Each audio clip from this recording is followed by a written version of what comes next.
Hello and welcome aboard a late edition of the Gallant Says podcast. It is Thursday, August 1st, 2024. What's up to the folks on the YouTube? What's up to the folks on the Twitch? YouTube.com/Paul Gallant, Twitch.tv/Gallant Says. You can also watch along on Facebook. Facebook.com/Paul Gallant Sports, on Instagram at Sports Gallant, and on Twitter at Gallant Says. I'm going to tell you a brief anecdote. It's going to sound nonsensical. It's going to sound completely unrelated to whatever you clicked on this YouTube link, Twitch link, etc. for. I don't really want to go to Ancestry.com or 23andMe to double check. Mostly Irish, a little French Canadian, and a little Scottish.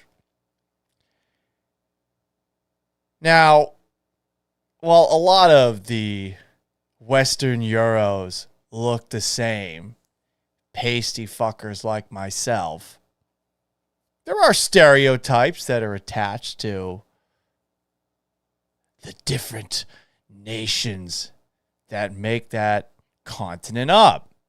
For example, the Irish like to drink. Oh, what a surprise. I like to drink.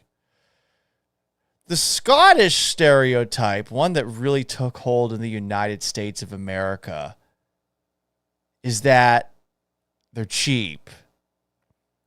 And this is a saying that I heard that I think was told to my dad by one of his grandparents, but Scottish people were thought to be so cheap that they would squeeze, back then, a buffalo nickel until the nickel shit itself. And I think that is a part of who I am. I'll tell you a story about how cheap I am and how stubborn I am at the same time. Back in 2009, I was interning at a radio station in Boston, staying with my dad. And I had been taking this protein powder to bulk up from GNC. It was whey protein. I wanted to restock, but I couldn't find the store where I normally bought it from.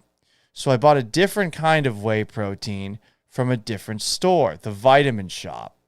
I paid $50 for it. And back then, when you're in college, $50 is a lot, especially if all of the money that you're saving for an entire year comes from the amount of money that you make over the course of a summer working at a grocery store.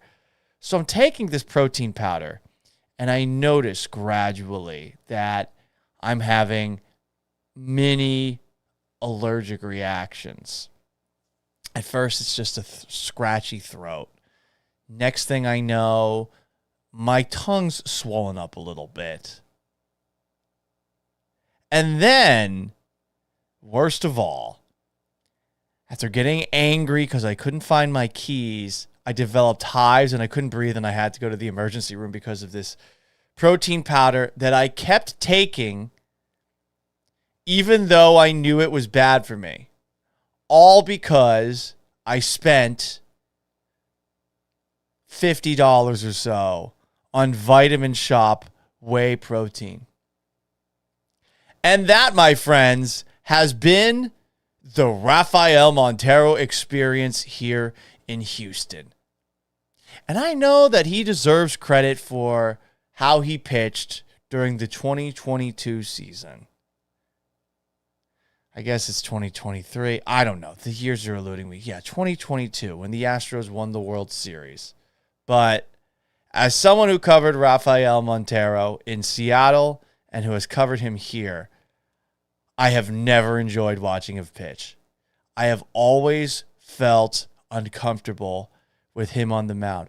There's always a sense that shit's about to hit the fan. And that's why I called the Rafael Montero experience, the Rafael Montero show, with the cute little trademark. You've seen me tweet about it. It generally happens whenever Montero allows a home run. So, the Houston Astros finally did their own version of going to the emergency room like me, or just throwing this whey protein in the trash. They designated Rafael Montero for assignment. Dana Brown said the Astros' hope is that Montero will accept an assignment to AAA Sugarland if he clears waivers. They're not even sending him to West Palm Beach like they did with Jose Abreu, which is all but certain to happen given the size of his contract. Montero could reject the assignment and become a free agent because he has more than 5 years of MLB service time. Truly, I don't know what he will do. Brown again saying the Astros were optimistic that he would accept it, but they're going to give him time to talk with his family and agent before making a decision. He has a 4.70 ERA in 41 relief outings this year and a negative .9 wins above replacement, said Dana Brown about the deal. We realize Montero has been going through a rough patch. He's been really good for this organization, and I think he realized he was struggling and he was frustrated. So we're really trying to lock down our bullpen, and we felt like this would really help. Our guys have been grinding through the whole year, so we wanted to bring in some reinforcements. But they're also getting rid of an arm, a guy who has thrown a lot, 41 times this year. That is a lot, considering we've still got a little under a third of the season left to go. Right? Am I doing my math right? About 2 months. Anyway. I've never enjoyed Montero.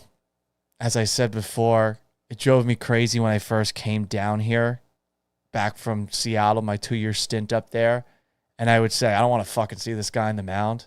And baseball nerds who believe they know baseball better than me, and they probably do, trying to tell me, well, actually, take a look at his numbers. No, I watched him pitch. I never felt comfortable watching him pitch. A reliever who makes you uncomfortable is not a reliever that you want to put into any situations.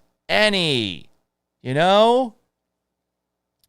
So, I'm glad that this move is done officially. And I was wondering if the Astros actually had the balls to move on from Montero. Because this marks the official end of the Astros.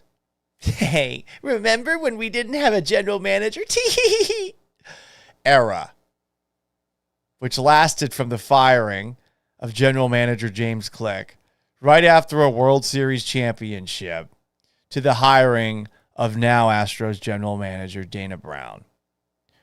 Over this stretch, the Astros signed Jose Abreu to a 3-year, $58.5 million contract, Michael Brantley with a busted shoulder to a 1-year, $12 million contract. Did he play at all? And Rafael Montero, 3 years, $34.5 million. That era is officially in the past. Or at least that's what the Houston Astros want you to think. Because you could take a look at what happened this offseason and argue that the Astros Letterman jacket, Skull and Bones Society, featuring Jim Crane wearing his Division III college jacket. What was it? Southwest Missouri State? I forget the school. But he did pitch in college. He was actually pretty good. Jeff Bagwell, Hall of Famer. Reggie Jackson, Hall of Famer. Craig Biggio, Hall of Famer. This brain trust that says, fuck analytics and fuck the way the Astros did things to get to this point. We're getting all the nerds out of the building. A purge. It's going to be jocks only making the decisions from here on out. And you could argue that those jocks, that Skull and Bones Letterman Jacket Society, were the reasons for the Josh Hader deal. I mean, the Josh Hader deal sure smelled like a deal that was made because Jim Crane wanted it. The best closer. Nearly $100 million over 5 years.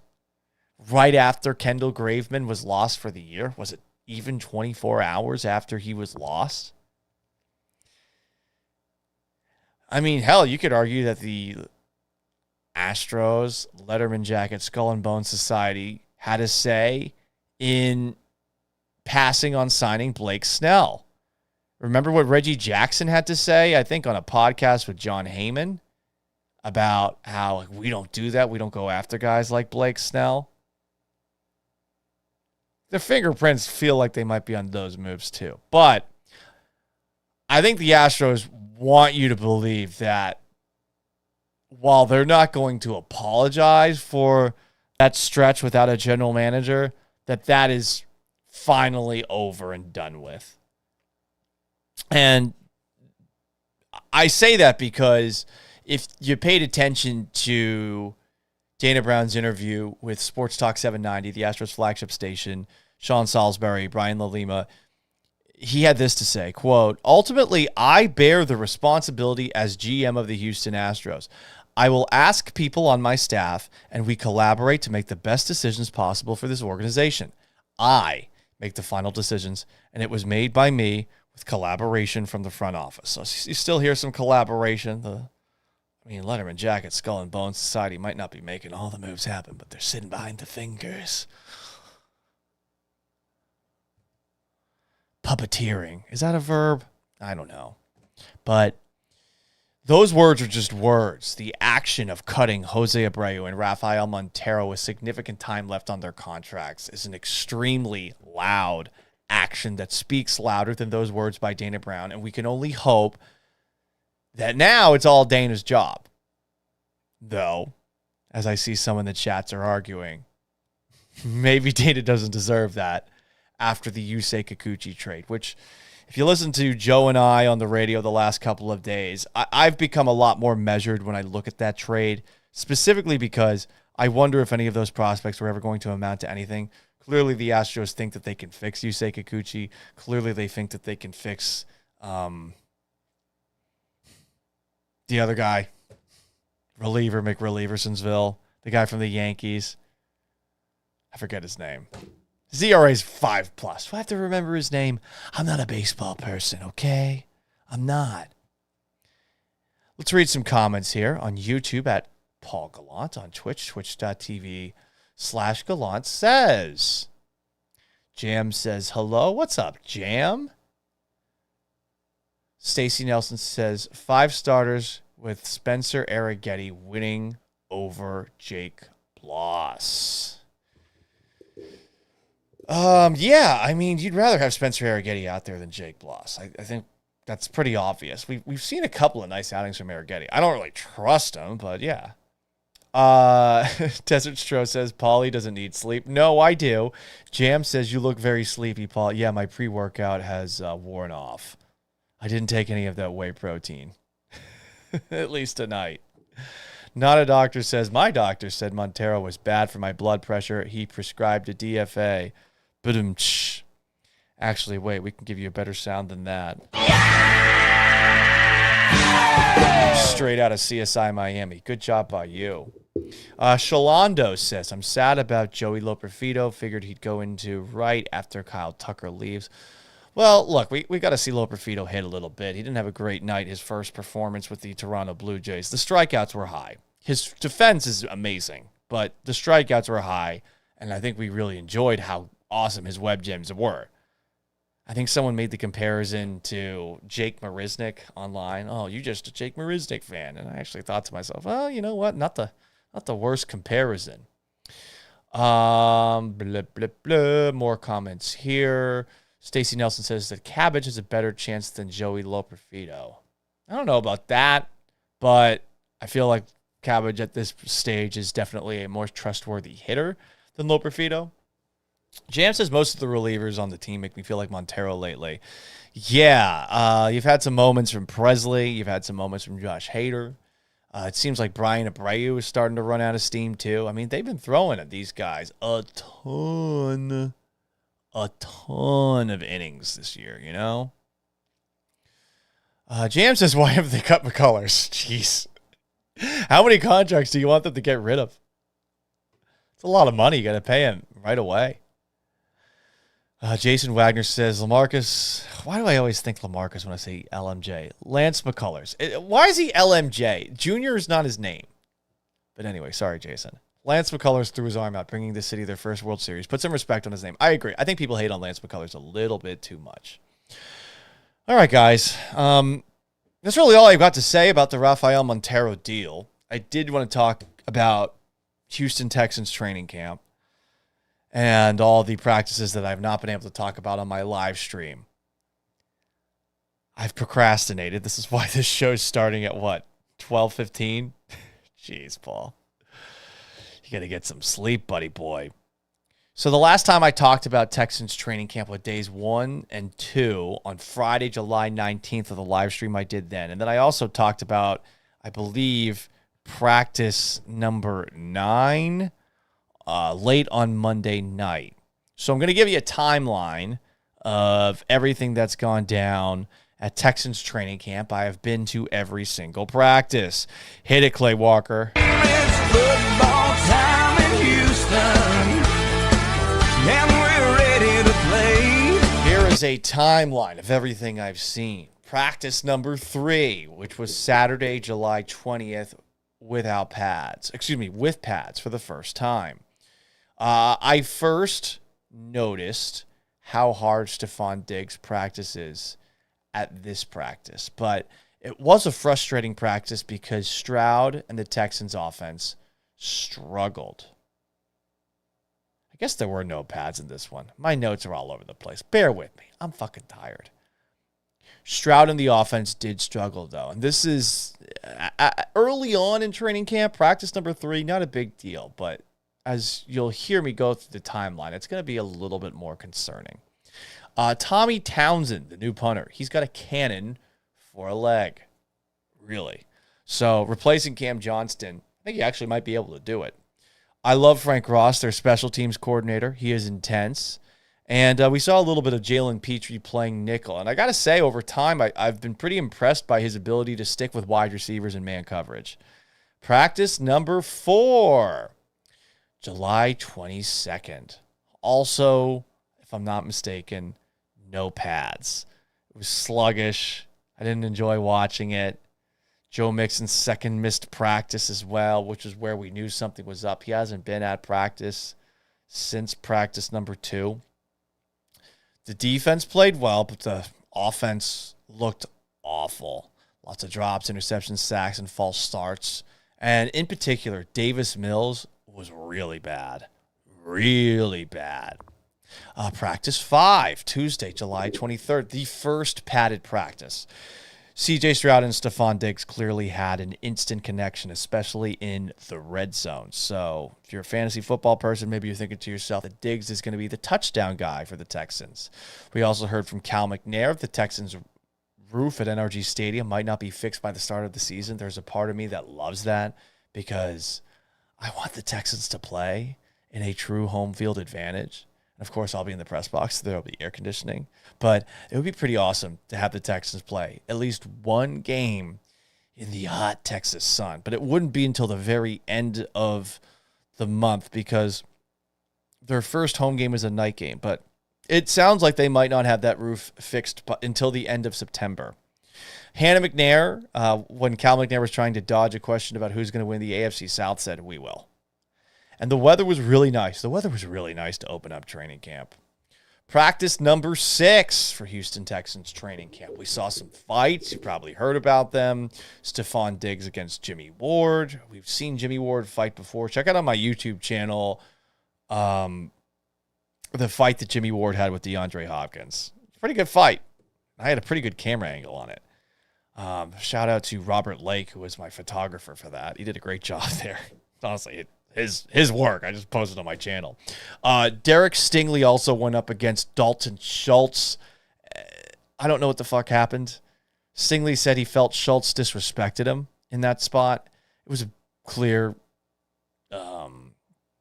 cheap shot by Stingley. The good news is both of these fights have been handled, at least based off of what these players told us after the fact at press conferences. This is where we really started to see Derek Stingley make plays. He had an interception on a deep downfield pass to Tank Dell. He's got incredible ball skills. I think he could play wide receiver. I was having a conversation actually with Mark Vandermeer, voice of the Texans, at a practice, and we were thinking, could you put Derek Stingley out there for a Hail Mary? Because you trust the guy to go up there and get the football. He also had a nice Charles Tillman-esque punch out of Robert Woods as he was falling to the ground and a scoop and, I guess, score. So that was in the practice on Wednesday, July 24th, which was in pads. The weather, really nice. July 26th, rainy, and the offense looked like it looked against the New York Jets in the rain. Stroud seemed to huddle everybody up towards the end to, I guess, get the offense back on track. And guess what happened after that? The offense did not get on track. Theme of all training camp. There was a battle between some backups. Ben Skowronek and Max Tulik. Got to say, Skowronek really has done well in practice the last couple. If you're looking for a Texans preseason game number 1 hero, that might be your guy. Practice 8, Saturday, July 27th in pads. More rain. I wore boots and shorts out because I didn't want my feet to get damp again. The Texans defensive line continued to give C.J. Stroud fits, sacked him a bunch. It really, it's just every single practice, it feels like he's getting sacked 6 times. Stroud even limped away from the pile for a little bit. Meanwhile, Stephon Diggs was making plays. He has been the receiver who seems to have the best connection with C.J. Stroud to this point. He's also a showman. I liked how he, after making a couple of plays, went right up to the crowd watching training camp practice. Derek Stingley Jr. did the same thing too, and he had another great play, an interception on another pass intended for Tank Dell. Not Dell's best camp. Some drops and not really getting that separation.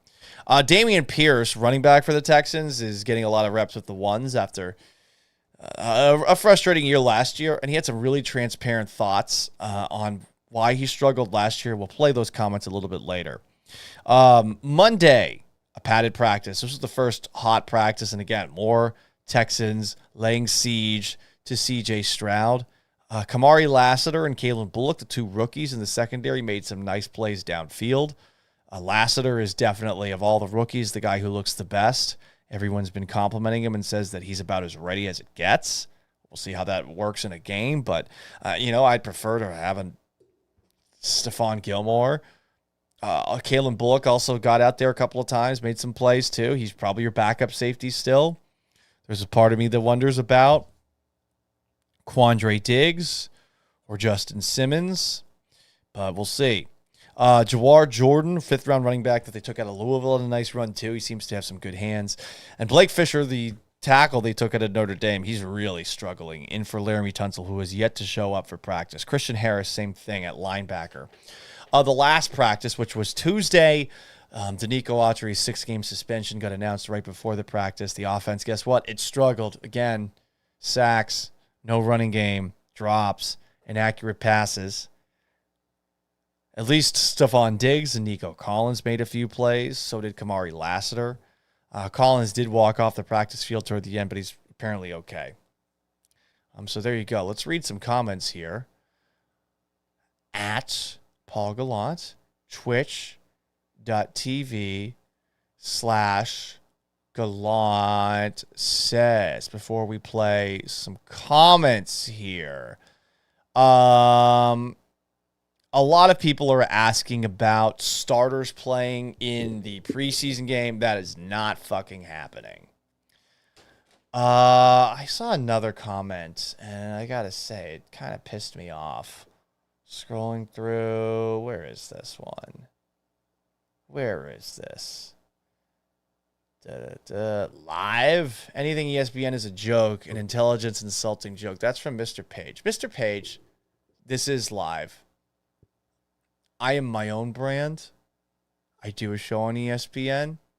We are very different than ESPN in all the good ways. So kindly fuck off. Okay? We are live.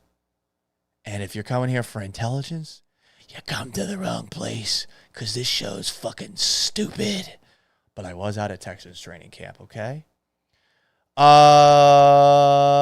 Jam, hit the like button for Paul to be broadcasting this late. A tough Yankee. I mean, I just procrastinated. Don't give me credit. Pre-workout and leg day. That's what's got me up still. Scooby-Doo, shibbly-doo-boo-boo.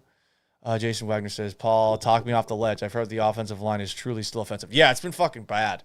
It's been bad. The Texas defensive line might be really good, but it's been bad. I don't know if it's Kenya Green, who's at left guard. I don't know if it's Juice Scruggs, who's at center. I don't know if it's Laramie Tunsil not being there, but it has been bad. And if this continues, oh boy. Oh boy. I mean, we're 10 practices in. Now, I don't think you should be freaking out, but the next time I do an episode that's not centered around a game, because tomorrow night, guess what? Late episode after the preseason game. We'll talk about some fun stuff because I'm sure that game's going to be rather boring. But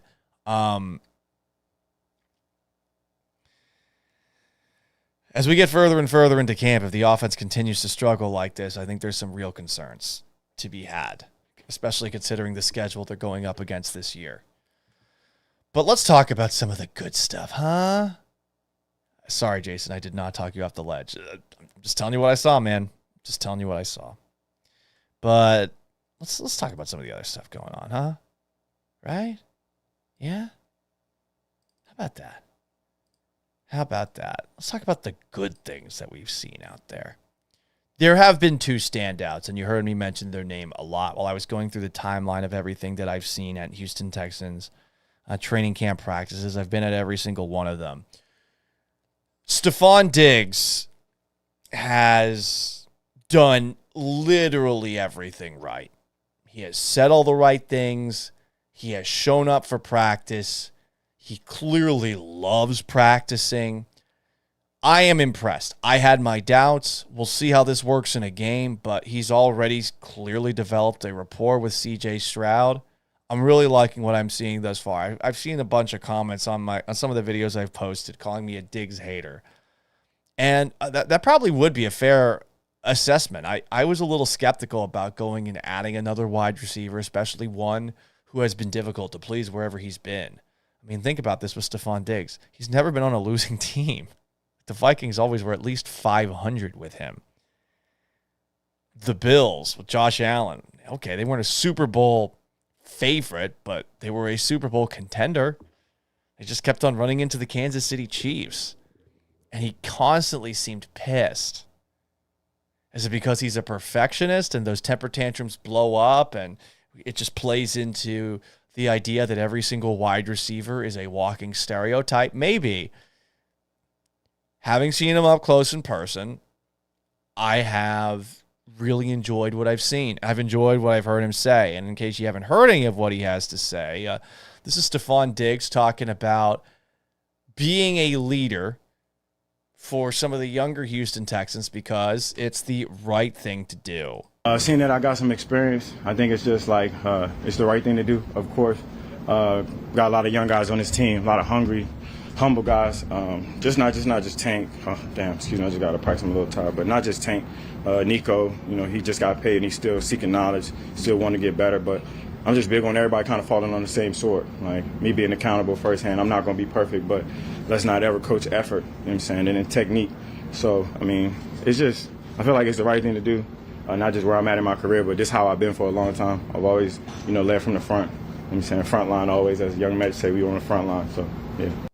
I've always led from the front. Interesting line there. He's on a 1-year contract. He has to prove that these narratives that have developed about him are bullshit. I think if you haven't read Tyler Dunn's article for the Go Long Substack about Stephon Diggs, the many articles about it, because Dunn covered the Buffalo Bills for a while. He's very connected there. You should. It's great stuff, truly. It'll give you a different perspective on him. And you got to give everybody a fair shot, I think, when they come into a new place. People have a difficult time changing, but on a 1-year contract, Diggs has to show people that he's different. And everything that I have seen from him on the field has been electric.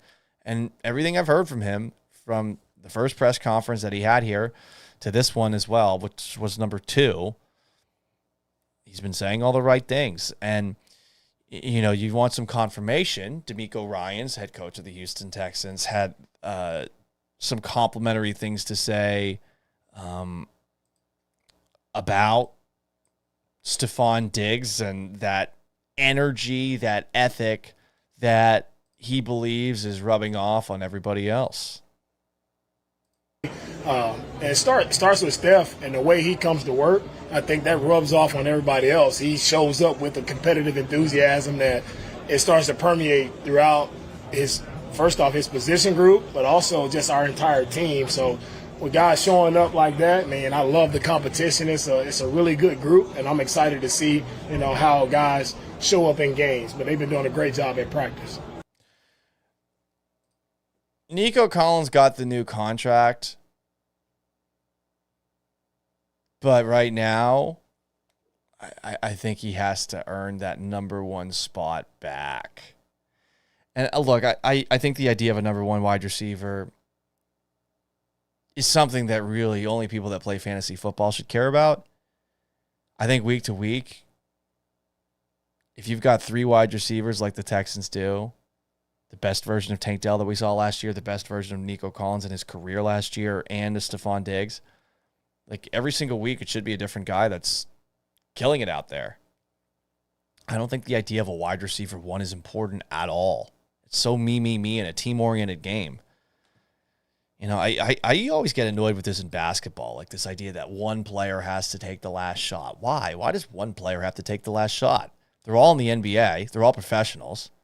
I'm sure that if one of the guys is open and there's nice ball movement at the end of a play, instead of some ISO dribble out the clock and clank it off the front iron, which is usually what happens when we see that, like one guy take the last shot, why not give it to the guy who's open? Why does one person have to do it? So the idea of a wide receiver 1 does annoy me, but for what it's worth, I think Diggs has been that guy thus far in camp. Tank Dell is clearly number 3. The way things are going.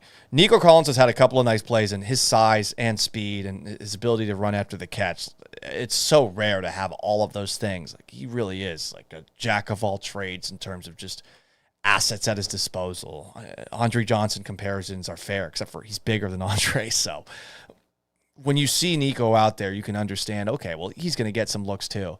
But Dell's got some catching up to do for what it's worth. And as you heard from DeMeco there, talking about the competition in the wide receiver room, well, they're all making each other better, and that is great. Hopefully, though, no one develops an ego because of it. We'll see what happens. But Stephon Diggs, to bring it back to him, everyone's talking about him as a leader. This was Jalen Petrie earlier in the week explaining how Diggs is actually giving him some pointers as to what he can do better defensively.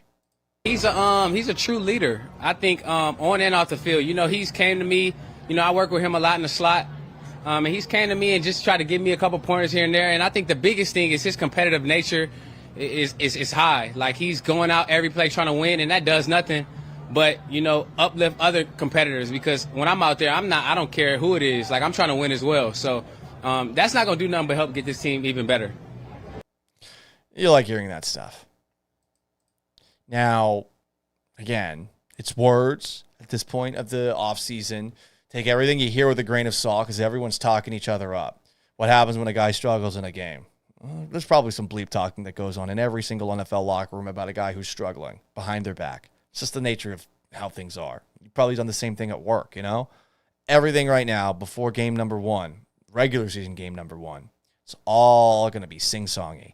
But, again, he is drawing rave reviews more on Stephon Diggs. Here's Dalton Schultz, who says that the Texans did not have a guy like this, a leader like this in the locker room, and specifically on the offensive side of things last year with this kind of enthusiasm and this kind of energy. Steph's a very vocal guy. And he brings energy and juice to every room that he walks in. So, you know, that's something that, you know, we had some vocal guys last year, but I don't think we had anything kind of to what he's been so far. And dude, it's been great. Like having that juice, that emotion, that like you can just tell like he's competitive as hell. Like when he steps out, like he wants to like just win everything all the time. Like he wants to win the race jogging off the field. Like he's just that kind of dude. And when you surround yourself with guys like that, like it's contagious. And so I think he's been really beneficial for the offense as a whole. The juice, the emotion. It is contagious. You just wish that the offensive line would catch some of it. More praise of Stephon Diggs, his enthusiasm. You hear this from Bobby Slowick? I mean, man, Diggs is making everyone happy. Here is the Texans offensive coordinator. I just love his personality. He's extremely competitive. He's got energy. He's got juice. You know, I'd never been around him prior to this. And I think I speak for the entire offense and the entire team that he's fun to be around, you know. But at the same time, he wants to be the best he could possibly be. He wants to be coached. He wants to help teach young guys. You know, he wants to be a leader. He also wants other guys in the room, when they have something for him, to coach him and to teach him and get something from Nico, get something from Tank. Embrace, like he's one of us. You know, that's the number one thing that jumps out to me is he's one of us. He's a competitor. He loves football, and he's been a great dude. The rave reviews continue. Titus Howard is someone who we all want to see play right tackle all season long this coming year. And at his first availability, I actually asked him this question about his first impression of Stephon Diggs. Here is what he had to say. Stephon's a dog. You know, but the biggest thing about Stephon is that he's a good guy. I mean, everybody say all this stuff about him. He's a diva. I haven't seen it. I mean, in the locker room, on the field, you know, pep talks when we in the huddle. He's a great dude. And he back it up when he get on the field. I mean, he's a great player, so I'm excited to have him part of the team. I think that's the one that that players probably feel the most is when you hear a bunch of things about a guy that are being said by people that are, let's face it, douchebags like myself who are covering the sport but not actually connected to the locker room. You might have some questions about what this guy's actually going to be. And then he comes in and he has done everything the right way. Will it last? You hope so. I feel like there's a very good chance it will, given that he's on a one-year contract. But everyone has really just been impressed by him. And we got one more. And this guy's one of the best quotes on the Houston Texans. The guy who scored a big-time touchdown against the Cleveland Browns in the playoffs. Tight end Brevin Jordan, who's playing a little more special teams this year, and look at the whoop some people in Frank Ross's special teams unit. Here is the Texans tight end with more compliments for Stephon Diggs. Man, I all that stuff on the outside noise, I don't understand how he got it because the dude is ultra competitive, he's ultra passionate, and I feel like people on the outside might confuse his passion for, you know, aggression or him being annoyed or anything. But in reality, man, that dude talks like that in meetings. He talks like that in offensive walkthrough. He's just an ultra passionate guy about the game of football. And he's, like you said, he's damn near a perfectionist for real. The person who asked that question asked if he's a perfectionist. And you know what, as someone who is a perfectionist, I relate. The amount of prep I put into this show, forgetting that I can sometimes just show up and riff. It's why I started this thing at, you know, did we start at 12:15? God damn.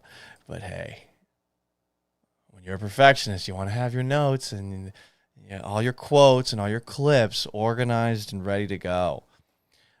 So Stephon Diggs is the number one star of Houston Texans training camp on offense. But the number one star of Houston Texans training camp as a whole has been Derek Stingley. I don't think there's any debate. No one has made more plays. No one has seemed more impressive. And while he has been matched up with Stephon Diggs from time to time, and Diggs has gotten the better of him from time to time, considering how much the offense has struggled and how much the defense has feasted, Derek Stingley's looked like one of the best corners in the league. I think there was a ranking put together by ESPN that has him as the number 10 guy. I think we're all just relieved that he is even thought of as a possible top guy, given how good Sauce Gardner's been, drafted right after him by the Jets to this point in his career. But Stingley has elite ball skills, and assuming he stays healthy, I think he's got incredible potential. The real question is that health. Is Derek Stingley going to be able to play 16 games this year? Or is the hamstring injury going to re-aggravate itself? Because if it does, the Texans will find themselves in a very difficult spot. I've been pretty impressed by Kamari Lassiter, second-round corner out of Georgia. He's been the best rookie in camp to this point, but he is a rookie. And after that, I don't really know who I'd want to see out there at corner. You know, I really don't. Definitely not Mike Ford, who has been one of the backup corners, lining up on the outside. Jeffrey Okudah, I haven't really noticed him that much. CJ Henderson, barely noticed him. I don't even know if he's been on the field, to be perfectly honest. So Stingley's going to have to show up, and he's going to have to make plays a lot with all the good quarterbacks that they go up against and vicariously the good wide receivers that they go up against. But while we're on Derek Stingley, leave it to none other than Stephon Diggs to give him this compliment. I actually think Sting is, and I won't even, shake when I say that. I think he's one of the best DBs in the league, you know what I'm saying? Especially from talent level. And he's fast, he can run, he can break, and he compete at a high level throughout his career. So for me, just going in each and every day with a mindset of getting them better, like not only competing one-on-one, yeah, I wanna do you in the worst way, but it's out of love, you know what I'm saying? And even the young Lassner is, as they say, bringing in a guy that's ready. He could be ready, you know what I'm saying? He might even be ready right now. He's a guy that's, takes it day by day, technique, sound, seeking knowledge, and want to compete at a high level, and he ain't running from it. You know what I'm saying? I'm talking my junk to him a little bit, just to kind of get him going, and he's right there. He's standing 10 toes down. So something that you like to see in young players is that confidence. So just to see those guys day in and day out, not even just them, just all the DBs. I had a conversation with them like day one and day two. They're like, anything y'all need from me, come holler at me. Just like you said, like I've been this way. You know what I'm saying? As far as like, this isn't nothing new to me. You know what I'm saying? A lot of people see me for the first time, but I'm trying to get better. I want to be better. I want to be the best me. But I'm bringing as many people as I can with me. Like those young kids are special. Like, this young team kind of see a lot of potential in, but it kind of starts just in practice.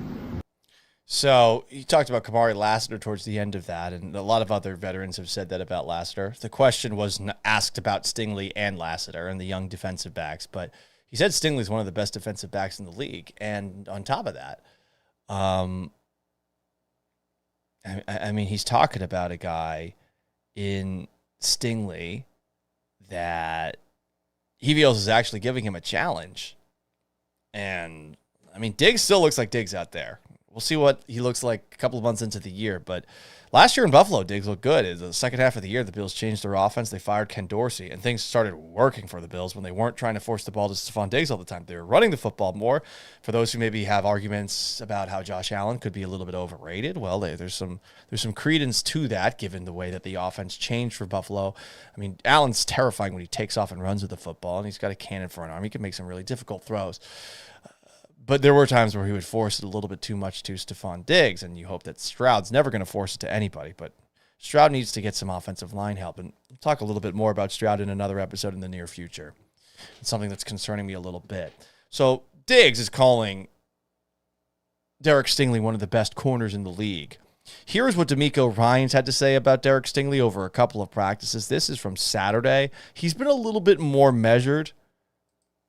D'Amico Ryans on Derek Stingley Jr. Yeah, Derek has been consistent, and he's been consistent, and he's able. We talk about iron sharpening iron at this time, and I mean, for him competing against Tank, Nico, Diggs, like they continue to get better, right? And that's what I love about him. He's making the receivers better, the receivers making him better. That's what camp is all about, and Derek is doing a really good job this camp.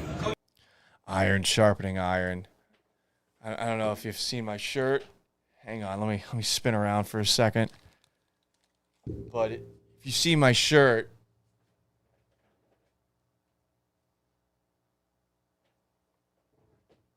these guys are obsessed with that saying. They're obsessed with talking about swarming. They're obsessed with the idea of iron sharpening iron. And the amount of times that these guys call other players dogs is fucking hilarious. I think the next time I hear someone call another guy dog, I'm going to ask what kind of dog they are. Chihuahua? Rottweiler? A pit bull? Anyway, D'Amico had this to say about Derek Stingley after practice on, this was from Monday. Here is the head coach of the Houston Texans again. Stingley's done great throughout camp. He's made some plays.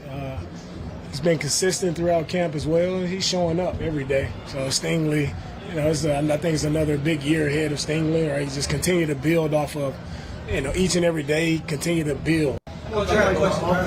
Each and every day, continuing to build.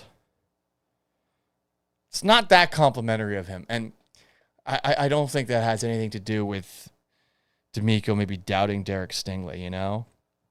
I think it's more. I think it's more about. I think it's more about him just trying to challenge him. He doesn't want to give him any compliments. Someone like Stephon Diggs, a wide receiver. Oh, you want to feed the ego a little bit. Someone like Derek Stingley, a young corner, you want to starve the ego a little bit. It's got to be interesting for a coach when you got 53 guys and you got certain guys who are obviously your favorites and your important players, and you got to think about ways to motivate them. And you probably have to have like a different playbook for every single one of those guys. Really, the great ones probably treat everybody the same, but when you're first starting, you're probably going to be creative and try to treat everybody a little bit differently. And that's got to be difficult to do. I'm sure all the teachers out there can relate on that front. What else do we have from Texans training camp? So that's most of the quotes that have been important. There's just one last one that I want to get to before a couple of real quick things, and then I will go through all of your chats. This is Dameon Pierce. Dameon Pierce is someone that I am a big believer in because I know what I saw from him his rookie season in 2022. He has an innate ability to break tackles. He runs with power. He's got some speed. He clearly is capable as a kick returner. He returned a kickoff for a touchdown last year. I think he brings a lot to the table. And I also enjoy him as a person. I think he's funny. Like an authentic person up there who's very he doesn't try to be anybody else. But he gave some really, I think, reflective and transparent answers, admitting he's a guy who beats himself up a lot. And he took accountability for last year. Landry Locker asked this question, and if you haven't already, you should subscribe to Landry's YouTube channel. He is Texans only if you are a diehard Texans fan. Different style than me, but I've always liked Landry. We did a podcast together not too long ago. I guess it was a while ago. We used to do a podcast talking about media coverage, but I've always enjoyed Landry. And he asked a great question to Dameon Pierce, and it got an unbelievably reflective answer from him. And as someone who is extremely hard on myself, I really liked hearing it. Here is the Texans' third-year running back out of the University of Florida. Go Gator. 5 years from now, bro, I'm going to be able to say that year 2 was my best year. Probably not on paper, but the process and the growth that I had mentally is going to be something that's carry over to every year that I play in this league. Just being able to deal with the lows, being able to battle through injuries, being able to bounce back, being able to just sit back and see that, it's necessarily not a bad thing. It's unfortunate, right? Nobody wants to be on the sideline. Nobody wants to be hurt. Of course, I want to be I want to be Peas. You know what I'm saying? I want to be DP. I want to be out there making plays. I want to be out there with my guys. I want to be out with my brothers. But ultimately, like, the first step in solving a problem is honesty. And if we're being honest, I didn't invest enough time into myself. I didn't invest enough time into my body. I didn't invest enough time in making sure I was, clear on the playbook and sound in my fundamentals. So at the end of the day, the only person I can point the finger at is me. So knowing that and going through that process with that mentality, it helped me a lot in terms of, not trying to point the blame at anybody else and just owning my situation, coming back, showing the coaches that I've grown, showing the coaches that I got in better shape mentally and physically. I got a lot of respect for a guy who can be that open about it. And in the next question he was asked, he talked about like his supports group and how he's got a good one. He talks to his mom a lot. And as a mama's boy, I empathized. I sort of wanted to ask him a question almost for me. Like, what do you do when you start beating yourself up? How do you stop yourself from beating yourself up? Because I do it all the time. I wish I did it less. Easier said than done when you just are a perfectionist. But I really like that answer from him, and I'm really rooting for him this year. I hope he gets enough opportunities and that he gets to prove to everybody that last year was a fluke. But for him to say that, I think looking back, that year 2 is going to be my best year in the league because of what I learned. It was a really good answer. That's really, of all the quotes that I've heard through 10 training camp practices, the one that I enjoyed the most. And hopefully he stays healthy. I wonder how much he will play in Chicago. They have a lot of running backs, or not in Chicago, in Canton. They have a lot of running backs, so I think there's a chance, especially with Mixon out, that he doesn't play at all. So there you go. The injured players, Joe Mixon's been out. Christian Harris has been out. They both have soft tissue injuries, and Laramie Tunsil hasn't practiced yet either. I really want to see Christian Harris out there, but there's a part of me that looks at the way the Texans front seven has been kicking the Texans offense's ass and wonders, like, oh, man, what happens if Christian Harris is out there? All right, let's read some comments here. Scrolling up. Willard Wright's got some Astros questions first before we get to some of your Texans thoughts. Willard Wright says, look, Gallant, you think the Astros front office screwed the Astros out of the playoffs without improving first baseman and getting legit outfield help? I asked this question to Joe, my radio co-host, earlier. What would you rather have? Would you rather have Yandy Diaz from the Rays or Yusei Kikuchi? And if I had to answer this, even though I'm not a big Yusei Kikuchi fan, I'd say Kikuchi. You need another starter. You kind of have to bank on the fact that Kyle Tucker is going to be back and he's going to fix some of your lineup issues. But, I mean, yeah, you've got some guys struggling. I know Mauricio Dubon hit the 2-run homer tonight, but Dubon's been awful for all of July. And Jake Myers, same thing. And John Singleton has had some really bad defensive plays the last couple of nights.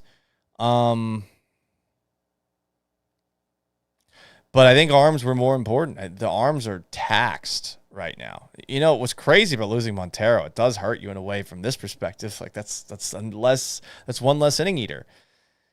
The Astros have bet on their ability to fix pitchers before. Can they still do it to the same degree? I truly do not know. But I do not think that they screw themselves out of the playoffs. The AL West is going to help them out as much as it can. But this month that's coming up, and that they're in the midst of, to open up the first half of the year, the A's should have been easy, but missed opportunity there. But Seattle, the Dodgers, and the Pirates, who are on your level right now, it's tough, and August is only going to get tougher. Like the Tampa Bay Rays, at least they've stripped off a lot of parts, but they're always annoyingly tough. Like, they'll play some World War I style baseball with you. What else do we have? We got some tight end talk. Someone's asking about 2 tight end sets. I doubt we see very many 2 tight end sets. Shalando says Cade Stover's better than Schultz. Doubtful at this point. Doubtful. Stacy says we need some running backs to step up. She likes youth over experience. Some are asking about J.J. Watt. I know I mentioned that on the Danico Autry podcast that I did a little bit ago. I think that J.J. is unrealistic right now. I think if you're going to get J.J. Watt in, it's October, November. It's sometime along then. They put him on the PUP or something like that. There's a ramp-up period, and they determine whether or not he can actually play. Scrolling through some more chats here. YouTube.com/Paul Gallant. Twitch.tv/Gallant says. Jason Wagner says about the Stover versus Schultz dynamic. Maybe Stover helps the run game. From what I understand, Stover's not a great run blocker.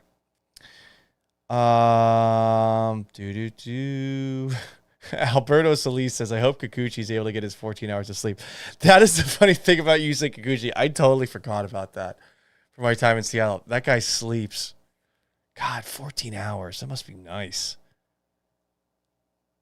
Last night, I had a nightmare in the middle of the night. Just a weird-ass dream. I think Hulk Hogan was in it. I think my ex-girlfriend from last summer was in it. It was something else, man. Anyway, no one cares about other people's dreams. Jason Wagner, why do we have 47 different NCIS, but we don't get Letterkenny anywhere? Well, there's Shoresy. You got some things. Swarming Blacksmith says World of Warcraft Spartacus says, yeah, the iron sharpens iron, and they're swarming. The swarm one I enjoy. The iron sharpens iron seems like it's everyone as a cliche. Stacy Nelson says, hope Vic doesn't show up with all those dogs. Shalando asks, what kind of a dog are you, Paul? Jason Wagner says Shar-Pei. No, they're fat. Sorry. I'm sometimes I'm a little fat. I shouldn't. I have body image issues for what it's worth. Perfectionism. Paul is a Boston Terrier. I want to be a dog that's like an attractive dog that's athletic. So I'm just going to look up attractive, athletic dogs, high energy.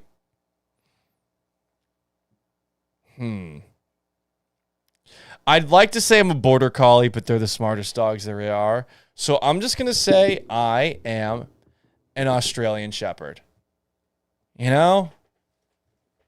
Got a big old ass, at least relative to, you know, as much as a skinny white guy can have. I'm going to say Australian Shepherd. Because I'm so cute. I'm so adorable. And I also have a massive ego. Paul, is it a Pomeranian or a toy poodle? Asks Shalanda. Fuck you. A Peruvian Inca orchid. I don't even know what that is, Stacy. Let's look that up. Parinkia uven. Oh, well, no, because I have hair. Those dogs look like they're balding. But it's a cute dog. Oh, what do we have? What do we have? More comments. Sorry, I'm sounding tired.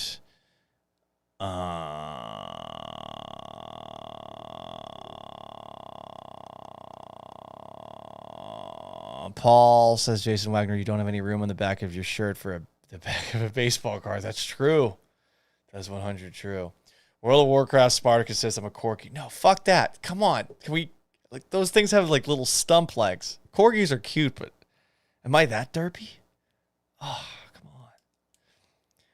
Oh, it's a Maladon. I gotta look this up, Jason Wagner. Hang on. Maladon. Guess what the first thing that came up was? I shit you not. I shit you not. The first thing that came up when I put in Maladon was Martin Maldonado. Hang on, let me show it to you. It wasn't quite the first thing, but people also search for Diego Maradona, Megalodon, Malden, Martin Maldonado. We can't get away from him. Not a doctor says Paul is a cat. Let's be real. I'm cool with that. I'm cool with that. But I can be a part of a pack. I can be a part of a team. I'm not such a loner. But here I am doing a thing by myself. Okay, I'm fucking tired, guys. Appreciate y'all for stopping by. We'll do one of these after the preseason game. Hopefully, I'll get this thing started early. I feel great just finally having gotten out all my training camp takes. Such a relief. But I appreciate every single one of you who joins me on these. I'm still trying to figure out a good time to do these during the day. Optimally, it would be like an hour after my radio show. So I'm still in take mode, but I'm also not doing this so late at night. I do love that you guys are sticking with me. I think come football season, we will be doing some shows that are right after Monday and Thursday night football, because I know that like the late night community is generally, it's been my people since the Gallant at Night days back at 610 way back in the day. But if you haven't already, please subscribe and like the YouTube channel, or if you're a Twitch person, same thing. I'm on Twitter at Gallant Says. Facebook.com/Paul Gallant Sports, on Instagram at Sports Gallant.